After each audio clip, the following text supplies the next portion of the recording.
There are 3 levels of differences in marriage. Listen what I'm about to say, because this will heal you. There is rejected differences, number 1. Number 2 is tolerated differences. Number 3 is celebrated differences. You only heal at level 3.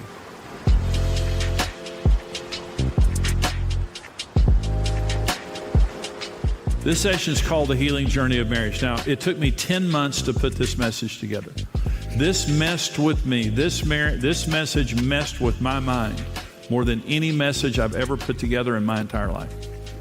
And the Lord began to speak to me about this, and I began to kind of, put it together. And I want to bring this in a manner that simplifies it. I don't want you to get, messed up over it. I want this to be simple for you. But the healing journey of marriage is like an oxymoron. An oxymoron is like a self-contradictory statement. And the healing journey of marriage for many people, they have been more damaged by marriage than anything in their life. They grew up in a bad home. They've had a bad marriage before, and marriage has damaged them more than anything else in life. But I want to say this: God created marriage to heal us.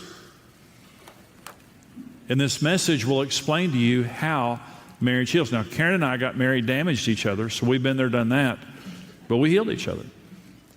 God has used Karen to heal me more than any other person in my life, and I've done the same thing with Karen. And so here's the premise of this message. We seek marriage for many reasons, but one of the most important is that we are all incomplete and unhealed, and we're seeking a spouse to fix that. We're incomplete and we're unhealed, and we're trying to find somebody to fix that. If we do it God's way, we end up in a beautiful marriage. If we don't, we drive each other crazy.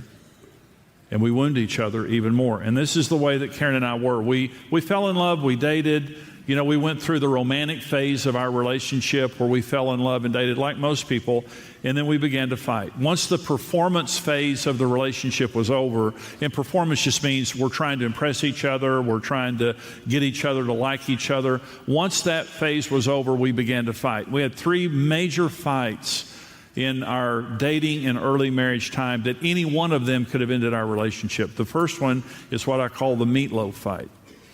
I golfed a lot. I golfed all the time. I was in college, and Karen and I were dating. And Karen worked at a bank, and she lived in a little duplex. And she said, Jimmy, I want to fix you dinner. I want you to come over Friday night. And I want you to come over at 7 o'clock on Friday night. I'm going to fix you dinner. And I said, great. That's awesome. Great. So Karen's a great cook. And so I was out golfing with my friends, and we were on a golf course about 30 miles from where Karen's house was. And I'm looking down at my watch. It was 6 o'clock. I told her I'd be there at 6 o'clock. So I look down at my watch, and it's 5:30, and we're on hole number 16. And I'm 30 miles away. Now, a smart person would have grabbed his golf clubs, ran to the car, and drove as fast as I could to her house. But I was not a smart person. So I finished golfing, and I drove to her house, and I was 45 minutes an hour late. And I walk in, and I can tell she's upset.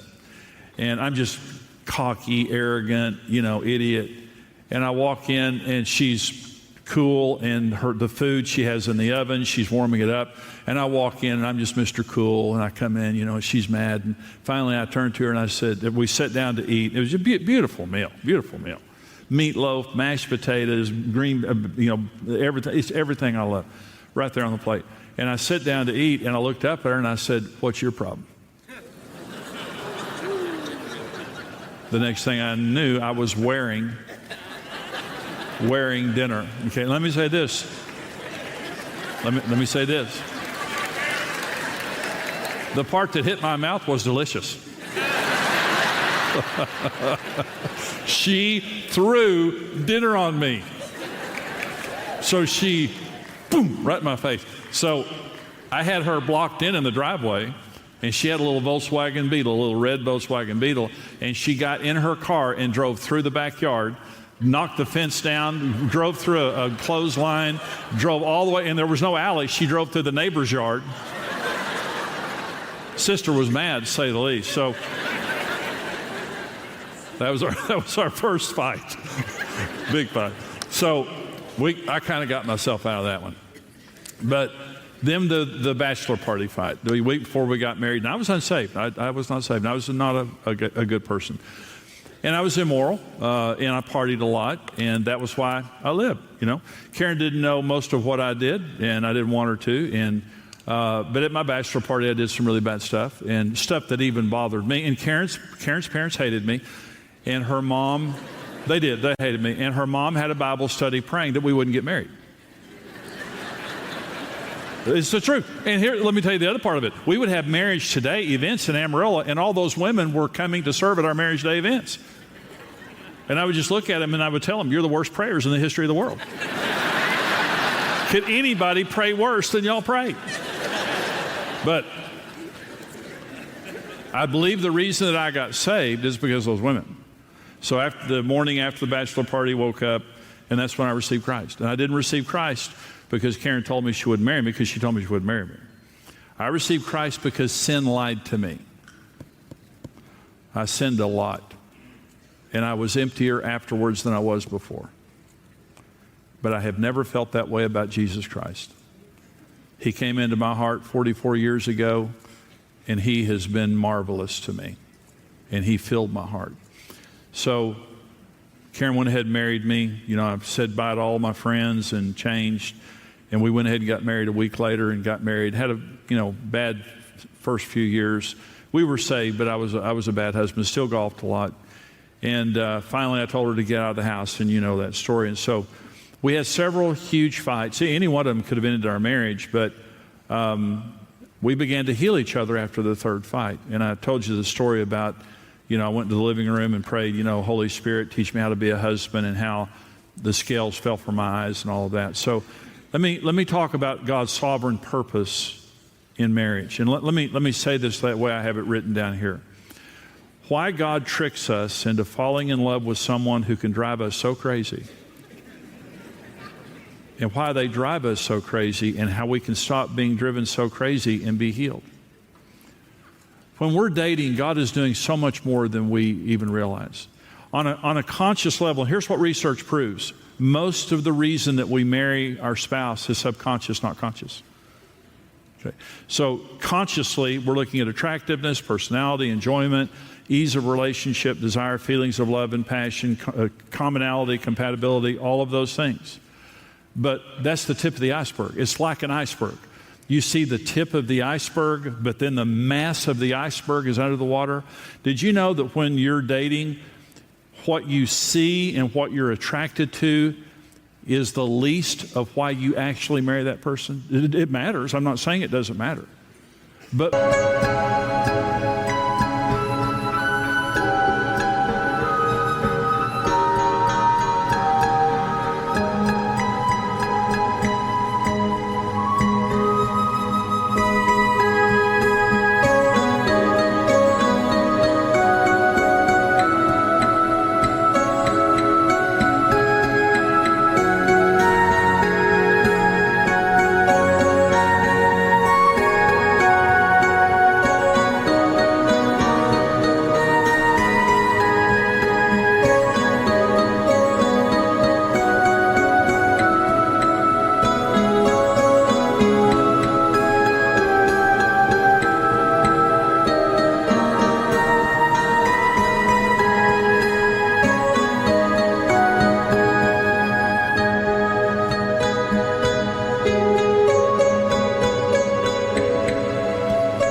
most of the reason that you're actually going to end up marrying a person is in the subconscious realm. And what it basically means is, let me say it another way.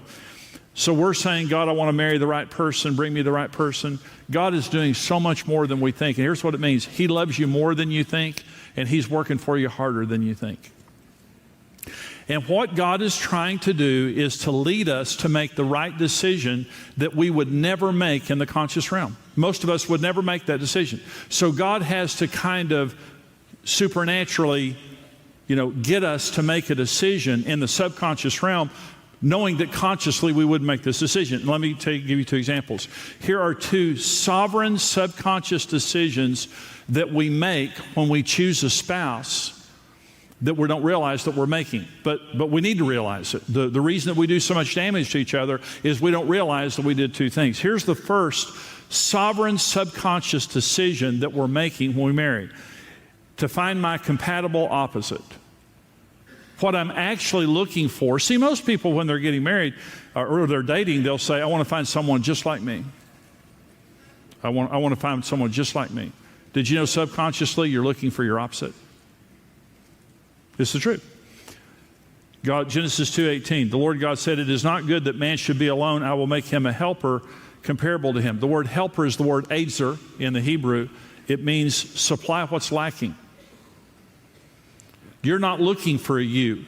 You're looking for someone to complete you. An Ezer. You're looking for an Ezer. You're going to find, it's like Karen and me. I was so attracted to Karen. We got married. You saw our strengths here. Couldn't be more opposite. Aren't we a fantastic team? But I didn't know I was looking for someone. And she drove me crazy. I drove her crazy because we didn't realize. Listen to me. Compatibility isn't based on sameness. It's based on shared value, faith, and character. Compatibility, there is this misconception that says compatibility is based on sameness. I know many of you met online. That's great. I have no judgment of that whatsoever. That's great if that's the way you met. But here's the problem. You go online and they have all these categories that you match in. You can match any category you want. You're going to marry your opposite. And I really think part of the shocker is you go online, you marry someone you think is exactly like you, and you wake up one day and say, I want my money back. I had no idea they would be this different. You're going to marry someone different. You need to marry someone different. You don't need another you. The last thing you need is a mini me. You need somebody different. You were programmed by God to find your compatible opposite. Someone that shared the basic goals that you have, the basic faith that you have, the basic character that you have, but someone who is an Ezer, supplying what you were lacking. That's what you need. You have areas that are lacking.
But Adam rejected Eve.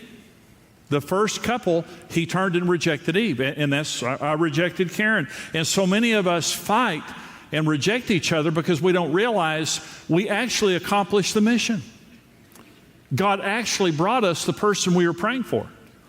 And they are our aider. They're going to supply to us what's lacking, but we reject them because they're opposite from us. They're so different. Let me say, Karen and I are so different in so many areas. Let me give you one of the things that still is an issue to this day. Karen is hot-natured and I'm cold-natured.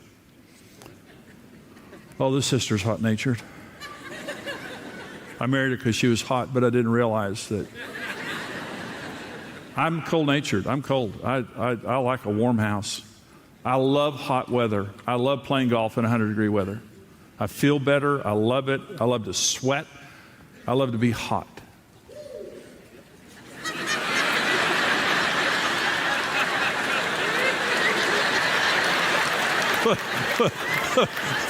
What troubles me is that was a man.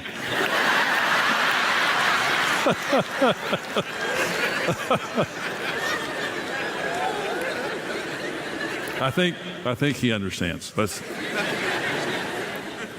Karen is so hot-natured. I mean, we fight about this. One day I went and looked. I was cold. One day I went and looked at the thermostat. It was on 58. Now, everybody walks in our house, tells us how cold it is. And Brent and Stephanie walk in. It's cold. It's always cold. It's always cold in the house. When I get upset, my voice goes up. It's cold. So, sister is hot-natured. And so one day she goes to the grocery store and I'm cold. And I'm trying to work him office at home. And I go and look at the thermostat's 58 and I got mad. I just got mad. And I went and turned the thermostat up to 70 and lit the fireplace. And I knew what was going to happen when she got home. So she comes in, oh my gosh, it's hot in this. I kill. I said, don't you touch a thing. It's still an issue to this day. Now, Karen says to me, well, if anything ever happened to me, I know you would remarry. You know, I wouldn't remarry, but I know you would remarry. You need somebody to take care of you. I don't think about that, except I'll say this. God forbid anything ever happened to Karen. But if I did ever date, my pickup line would be, is it warm in here to you?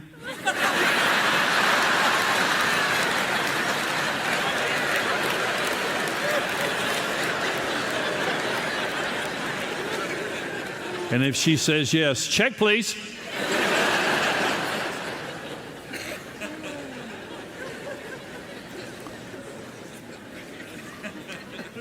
Her number one strength, empathy, my number 34. My number one strength is achiever, her number 34.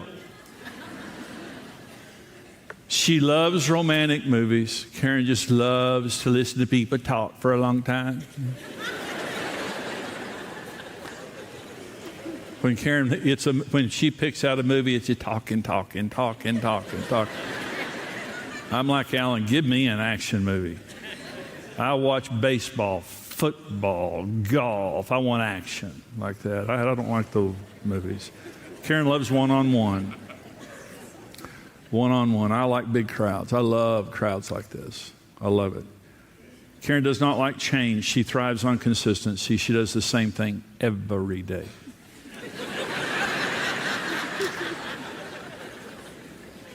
I thrive on change. I'm ADD. D. So early in our marriage, we rejected each other and judged each other, but the healing journey of marriage began when we realized that we were different by God's design and that we were there to complement each other. Let me say this, okay? There are 3 levels of differences in marriage. That's what I'm about to say, because this will heal you. There is rejected differences, number 1. Number 2 is tolerated differences. Number 3 is celebrated differences. You only heal at level 3. Rejected differences. You're so weird. What's wrong with you? What's wrong with you? And we judge each other and shame each other. It's the natural thing that we do because we think we made a mistake. We were looking for someone like us, but we were wired by God to find someone who is different.